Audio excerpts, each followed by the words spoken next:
Bienvenidos de regreso a Biblia y Teología con el Dr. Larry Trotter. Esperemos disfruten el siguiente episodio.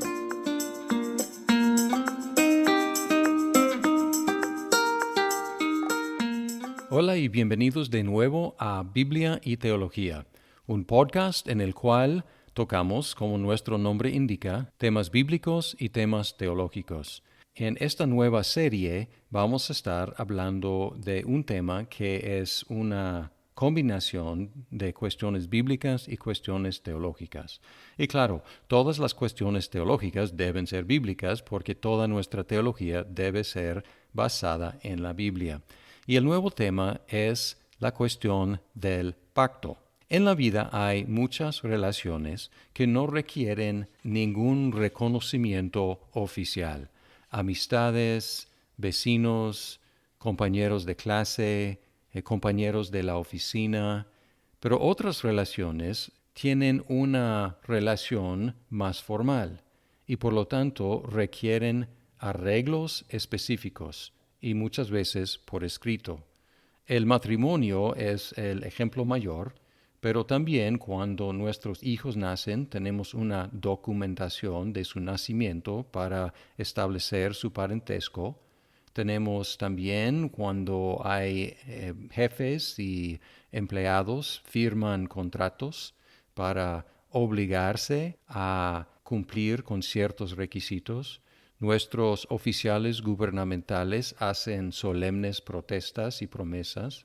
Cuando recibimos miembros en nuestras iglesias, son bautizados y recibidos y a veces les damos un certificado de bautismo o certificado de membresía. Cuando alguien se recibe como un ciudadano de otro país, recibe su documento, su pasaporte y hace promesas de alianza con ese nuevo país. Podríamos llamar estos arreglos oficiales contratos o quizás acuerdos, y en la Biblia tenemos una palabra que describe este tipo de relación, y es pacto, o a veces se traduce alianza. Y esta palabra se utiliza para describir la relación más importante, la relación entre Dios y los humanos. Y en los próximos episodios de Biblia y Teología vamos a considerar una serie de pactos en el Antiguo Testamento. Y uno de mis propósitos es darnos una estructura para entender el Antiguo Testamento y ver cómo prepara el camino para el Nuevo Testamento y la obra de Cristo. Aún más importante es que vamos a aprender los términos y las condiciones en las cuales Dios se relaciona a nosotros y nosotros podemos relacionarnos con Dios. Debemos empezar con definiciones. ¿Qué es un pacto? Y ha habido diferentes teólogos que han propuesto diferentes definiciones de pactos. Por ejemplo, Louis Berkhof, en su libro Teología Sistemática, define un pacto muy sencillamente. Dice que es un acuerdo entre dos o más partes. Y él señala que puede ser entre seres humanos, pero también puede ser entre Dios y los seres humanos.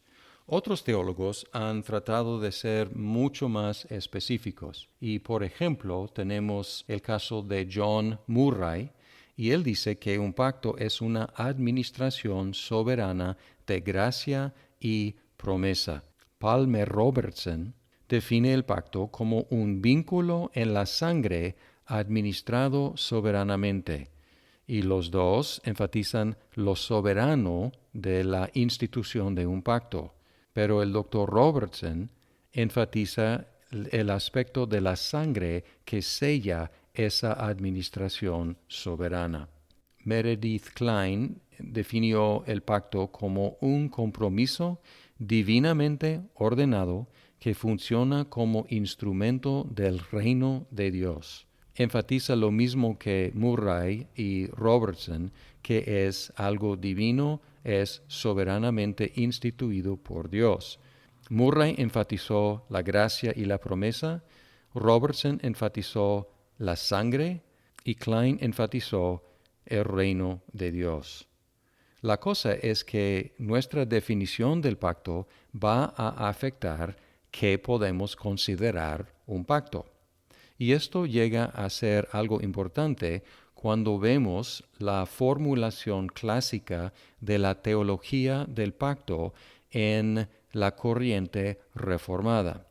Y es que hay 3 pactos. El primer pacto es un pacto entre Dios Padre y Dios Hijo, en el cual el Padre promete dar un pueblo al Hijo y el Hijo se compromete con cumplir la voluntad de su Padre y redimir ese pueblo. Este pacto de la redención nunca aparece bajo ese nombre en la Biblia.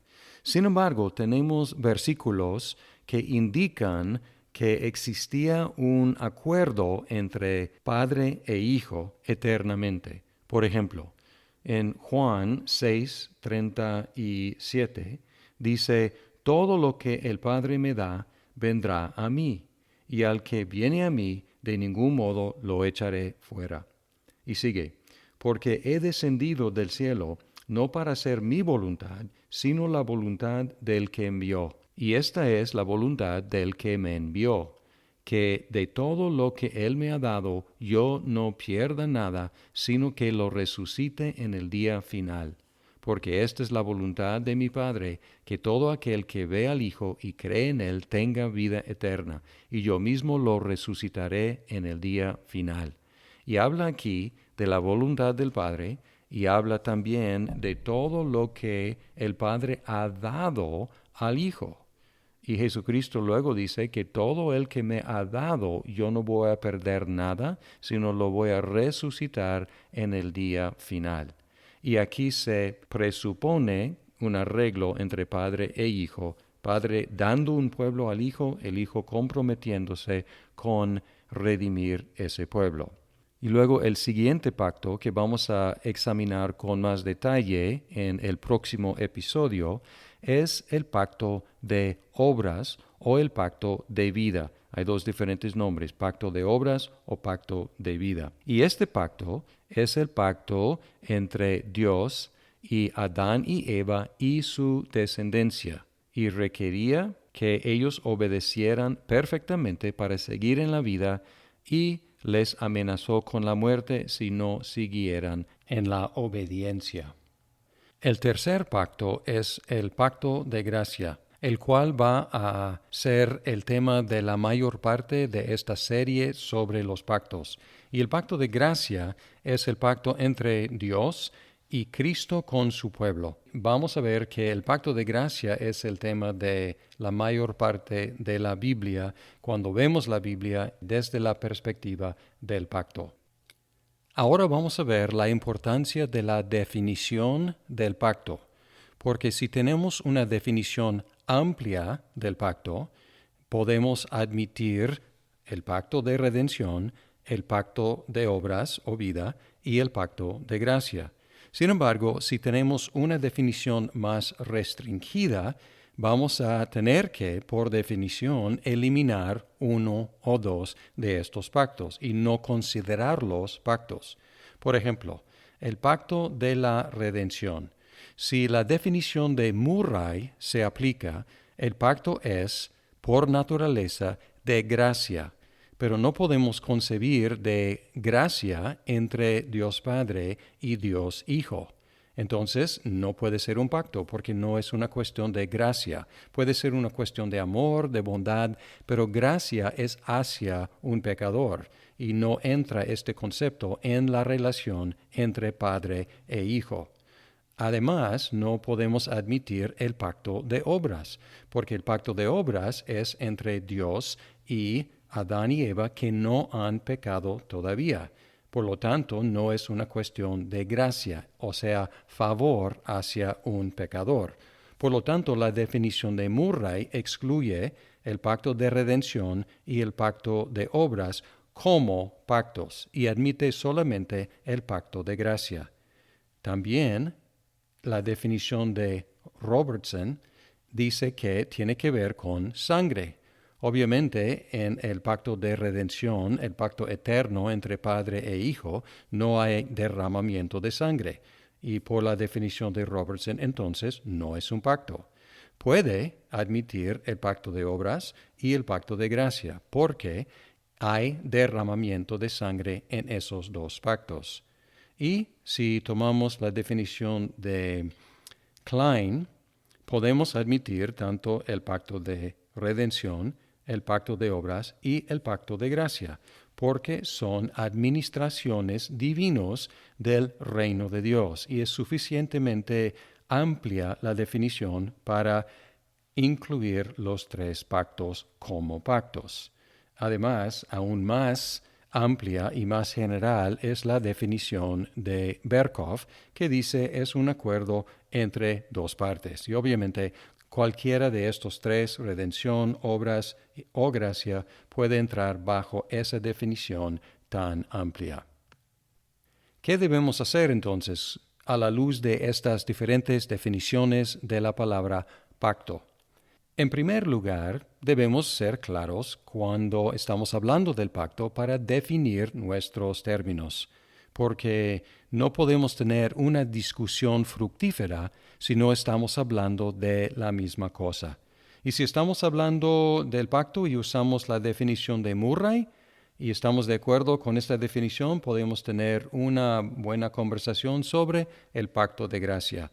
Y vamos a tener que utilizar otras palabras para hablar del arreglo entre Adán y Eva y Dios. Y también el arreglo entre Dios Padre y Dios Hijo, que es eterno. Si estamos usando la definición de Robertson, podemos hablar en una forma clara sobre el pacto de obras y el pacto de gracia, pero vamos a tener que usar otros términos, otras palabras para hablar del arreglo entre Dios Padre y Dios Hijo. Y si estamos usando una definición más amplia, podemos incluir los tres bajo el nombre pacto.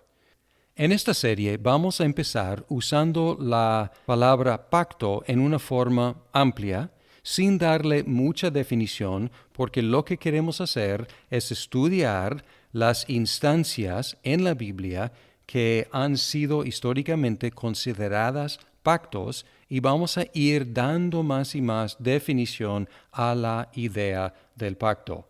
Y para lograr este propósito, vamos a dejar al lado el pacto de redención, dejándolo para otra serie más enfocada en la teología sistemática. Y vamos a proceder en esta serie por medio de personajes con los cuales Dios ha establecido una relación solemne, un pacto. Vamos a empezar con Adán, luego seguir con Noé, luego vamos a hablar de Abraham, y luego Moisés, y luego David, y por fin los profetas, para ver cómo Dios iba revelándose a través de estas relaciones especiales que Dios estableció con su pueblo por medio de estos personajes. Muchas gracias por escuchar este episodio de Biblia y Teología. Esperamos que el programa sea de provecho para su vida. ¡Hasta pronto!